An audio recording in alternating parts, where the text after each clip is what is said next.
déjà, il a appelé sur cette fenêtre, ce qui, je dis, quand je regarde les critères sportifs, c'était limite pour ne pas dire même trop flagrant parce que même dans son club de Burgos, Ghislain, voilà, n'a pas retrouvé, je dis, la confiance de l'entraîneur pour aligner les matchs. Donc, du moment où il est là, vaut mieux l'essayer. Et Ghislain a quand même un passif qui est assez excellent en sélection. C'est l'un des rares joueurs qui fait l'unanimité, qui a toujours fait l'unanimité à son poste. Hein. Effectivement, mais bon, dans le temps aussi, il était toujours dans un club, même si c'était des calibres inférieurs, il arrivait toujours à jouer. Mais avec son passif, je pense que il a quand même les repères, peut-être, pour encore faire un excellent match qui va totalement même, je dis, rabattre sa carrière parce qu'il pourra avoir, comment on appelle ça même, des autres clubs, surtout que là, il est au Canada, pourquoi pas en MLS parce qu'il avait déjà eu des touches pendant sa période d'attente.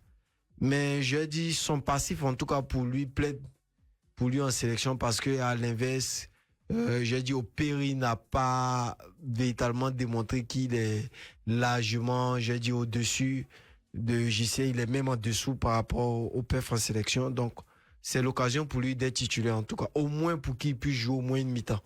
En sélection inférieure, là, je dois véritablement fouiller dans la mémoire, mais le seul qui me vient en tête actuellement, là, c'est un joueur je crois qu'il a 16 ans, qui était à FC Mouna, qui vient de signer au Stellac, Beya Yann. D'accord. Très bon. Voilà, bon, là, il a fait seulement une seule saison en Ligue 1. J'attends de voir une deuxième saison là avec un club qui est beaucoup plus ambitieux, mais avec son âge là, je pense que d'ici 2 ans, il sera un candidat sérieux. En équipe de jeunes, bon, je dois véritablement encore fouiller dans la sélection, mais j'ai pas tout de suite de nom à ce poste-là. Konaté Vali joue quel poste? Défenseur central. Mais il joue pas latéral? Parce qu'avec Monaco, je l'ai vu évoluer latéral.